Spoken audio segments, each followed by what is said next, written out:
Salve, salve galerinha firmeza, aqui é a Mundo Diverso e hoje a gente vai embarcar na fascinante história de Fenrir, o imponente lobo da mitologia nórdica, onde as lendas e os deuses se entrelaçam em um conto de poder e profecia. Fenrir, o filho do deus nórdico Loki e da giganta Angerboda, nasceu como uma criatura extraordinária. Seu tamanho e força eram impressionantes, e os deuses logo perceberam que ele poderia se tornar uma ameaça. Enquanto Fenrir crescia, sua força e impulsos selvagens aumentavam. Os deuses observavam com preocupação seu rápido desenvolvimento, e embora ele ainda não soubesse da sua natureza divina, Fenrir começou a perceber que era diferente de todas as outras criaturas ao seu redor. Os deuses tentaram de várias formas entender a natureza de Fenrir e apaziguar a sua fúria crescente. Eles davam conselhos e presentes, mas Fenrir permanecia indiferente e desconfiado das intenções divinas. Enquanto alguns dos deuses temiam Fenrir como uma ameaça em potencial, outros sentiam compaixão e compreensão pela situação do lobo. E de acordo com alguns relatos da mitologia nórdica, a amizade entre Fenrir e Tyr, o corajoso deus da guerra, é uma faceta intrigante da história, porque embora ela não possa ser abordada em todos os mitos, algumas interpretações sugerem que Fenrir e Tyr tiveram uma relação próxima antes dos eventos de aprisionamento. Tyr, que sempre foi retratado como um guerreiro valoroso, e talvez tenha se aproximado de Fenrir não de uma forma ameaçadora, mas mostrando respeito e admiração pela força e destreza do lobo gigante, que por outro lado cresceu sozinho e isolado. Fenrir pode ter se sentido atraído pela coragem e bondade de Tyr, encontrando nele um raro confidente. Mas tudo isso mudaria com o recebimento da profecia do Ragnarok. Alguns mitos citam que os dois podem ter tido momentos de grande cumplicidade e amizade.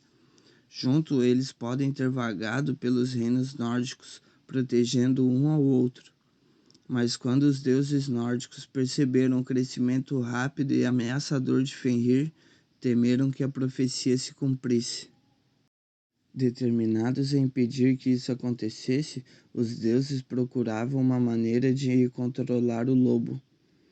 Enquanto alguns dos deuses pretendiam usar a força, outros queriam apaziguar a situação com palavras gentis e promessas de amizade. No entanto, a grande desconfiança do lobo tornava difícil estabelecer qualquer tipo de relação significativa, e a sua fúria e força crescente deixava claro que Fenrir era formidável demais para ser contido por meios convencionais. A frustração dos deuses aumentava à medida que suas tentativas se mostravam infrutíferas, e eles perceberam que uma solução mais complexa e poderosa era necessária para conter a ameaça que Fenrir representava. Na sua primeira tentativa de aprisionamento, os deuses pegaram as correntes mais grossas de Asgard e pediram para fazer uma brincadeira com Fenrir. Então os deuses desafiaram o lobo a mostrar sua força, se livrando das correntes. Fenrir, ainda jovem e inocente, aceita o desafio e, depois de algum esforço, consegue arrebentar as correntes. Ao ver a frustração dos deuses, a primeira fagulha de desconfiança se acende. Os deuses então retornam a Asgard.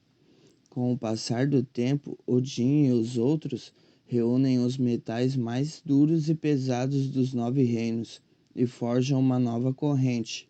Então os deuses resolvem fazer um novo desafio a Fenrir. E apesar da desconfiança, Fenrir aceita o desafio. Os deuses então o amarraram novamente e Fenrir começa a fazer força. Mas o grande peso das correntes fazia muita pressão sobre o corpo de Fenrir e o impossibilitava de fazer força. Parecendo capaz de conter a fúria do lobo, os deuses se entreolharam com satisfação, mas o que eles não contavam é que Fenrir reunisse muito mais força em uma explosão de fúria estourasse as correntes. Os deuses ficaram espantados com a força absurda do lobo. Por outro lado, Fenrir sente a aflição dos Asgardianos, sinal de que tramavam alguma coisa. Após as primeiras tentativas, os deuses tiveram a ideia de criar uma corrente mágica capaz de conter Fenrir. Então eles buscaram pela ajuda dos anões, que eram os mais habilidosos artesãos dos 9 reinos.